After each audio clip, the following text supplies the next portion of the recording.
¿qué tal? Me da muchísimo gusto poderles saludar una vez más. Mi nombre es Francisco Moreno y les doy la bienvenida al episodio 34 de su podcast Encarcelados. El día de hoy estaremos leyendo, estudiando los capítulos 24, 25, 26 y 27 del libro de Levítico. Con esto prácticamente estaríamos terminando el libro de Levítico y no sé si se recuerdan, pero la última vez que estuve con ustedes justo empezábamos este libro.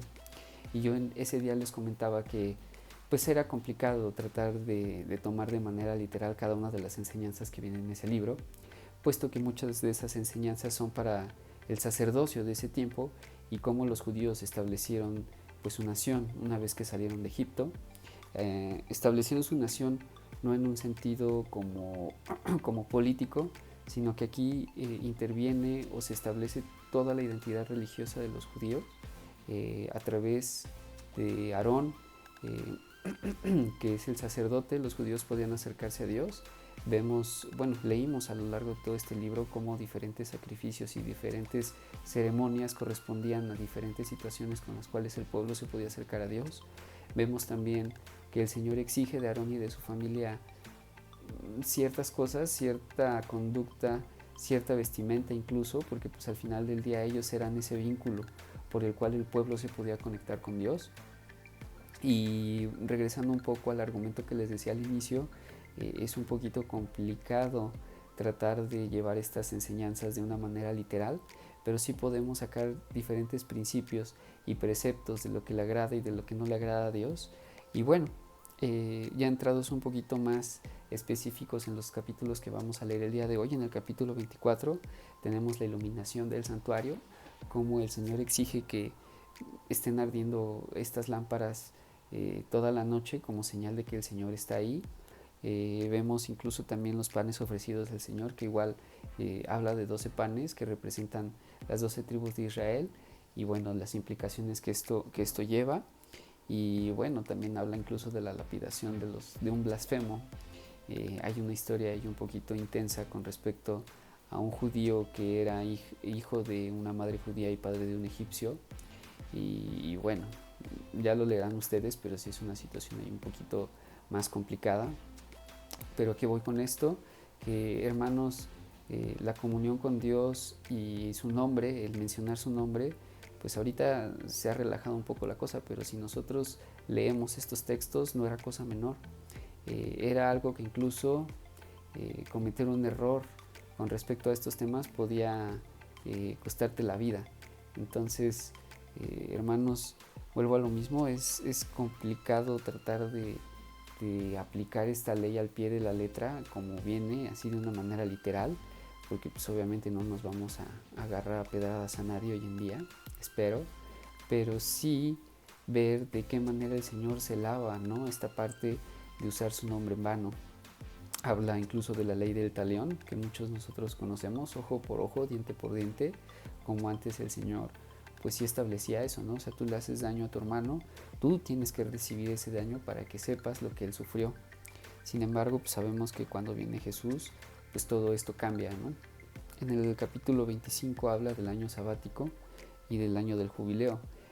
Son mandatos que el Señor le está dando al pueblo de Israel antes de entrar a la tierra prometida. En cuestión del año sabático les dice que pueden trabajar la tierra 6 años y el séptimo tienen que dejar descansar la tierra, y suena un poquito raro porque dices, híjole, ¿y cómo voy a dejar descansar la tierra todo un año completito sin trabajarla? Entonces, ¿qué voy a comer? Más adelante el Señor les promete, ¿no? Les da las consecuencias de la obediencia, y vemos cómo si nosotros tenemos ese corazón para con el Señor decir, ok, a ti lo que te corresponde y a nosotros lo que nos corresponde, pero poniéndolo a Él por principio, el Señor nos provee y el Señor, pues bueno, tiene un cuidado especial para con nosotros. Entonces, pues al final del día yo creo que sí podemos extraer una enseñanza bastante rica de este libro. Vuelvo a lo mismo, no de manera literal, pero sí de una manera en la que los principios y los preceptos que el Señor nos está enseñando en estos libros pueden aplicarse a nuestra vida. En el capítulo 26, ya a manera casi de conclusión, vienen las bendiciones de la obediencia, como si nosotros, o bueno, como si el pueblo de Israel cumplía todos estos preceptos y principios y mandatos que el Señor les estaba dando, Si ellos como pueblo cumplían, el Señor los iba a bendecir, pero también había esta contraparte, ¿no? Si no cumplen, pues lo que pasa. Más adelante vemos que la historia nos dice que más bien los israelitas se inclinaron por la segunda opción, por el qué pasa si no obedecen. Pero conforme va avanzando la historia vemos que el Señor a pesar de todo es fiel y cumple su promesa. Para el capítulo 27, ya el último capítulo de este libro de Levítico, habla del rescate de las ofrendas al Señor, cómo uno podía dar ciertas cosas al Señor y cómo podía uno rescatar esas cosas y bajo qué condiciones.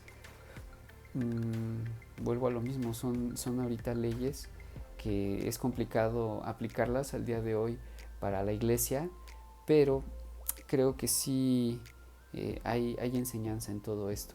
Entonces, mi hermano, si estás empezando apenas tu día, si estás empezando apenas tu jornada laboral o lo que fuera, te recomiendo ampliamente, aunque sea en audiolibro o o algo muy sencillo, hacer los capítulos uno por uno, pero sí estar al corriente con esta lectura.